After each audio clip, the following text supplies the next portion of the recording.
Olá, meu nome é Felipe Ades, sou médico oncologista e estou aqui na ESMO, que é o Congresso Europeu de Oncologia, para falar sobre câncer de pâncreas e suporte nutricional, que é um projeto da NutriTime, junto com a Braskem. Então ontem a gente viu uma aula muito interessante que três profissionais diferentes, um cirurgião, um oncologista e um nutricionista, falavam sobre o papel da nutrição no tratamento desses pacientes.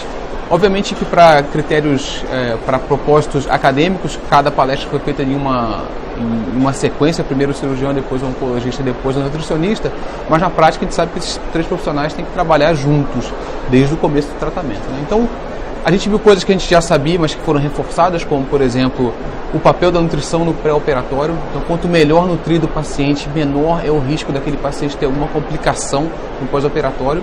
E também vimos o papel da nutrição logo depois da cirurgia, né? Então, aquilo ali foi um pouco diferente do que a gente faz na nossa prática.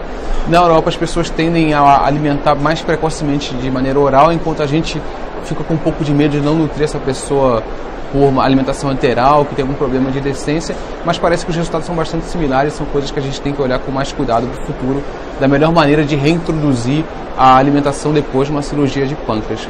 Do ponto de vista de tratamento sistêmico, o oncologista apresentou alguns dados que vão na direção oposta do que a gente já sabia, e ele justifica de uma maneira interessante.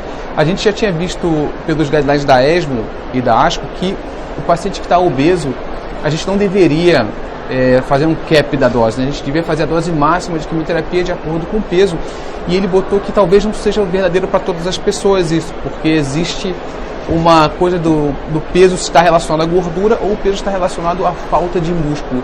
Então, ele, avaliando os pacientes que tinham baixa de peso por conta de perda muscular, ele identificou que existe uma maior toxicidade desses pacientes. Então, talvez a gente tenha que incorporar essa avaliação da massa muscular no futuro para calcular a dose, melhor dose da quimioterapia para cada pessoa.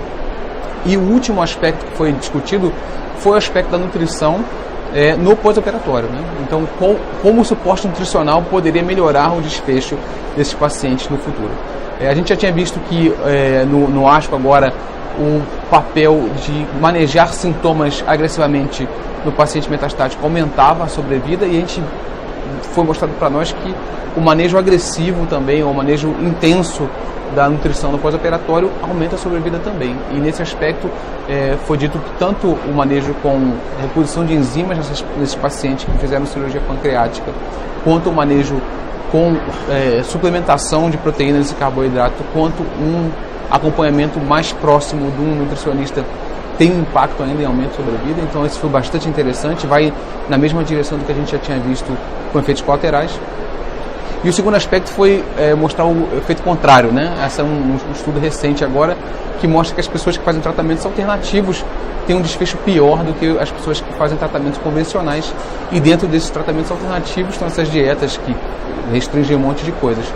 Então quem faz esse tipo de tratamento tem um desfecho pior, e aí isso poderia ser justificado até pelo emagrecimento que essas dietas poderiam causar, e aí a perda de músculo, que foi comentado antes na aula do oncologista clínico. Essas três aulas foram bastante interessantes, elas interagem entre si, né? Porque na realidade esse é o futuro do tratamento, é a multidisciplinaridade, e essa interação promete ser a coisa do futuro, né? A gente tem que ter um tratamento mais multidisciplinar e mais conjunto dos pacientes com câncer.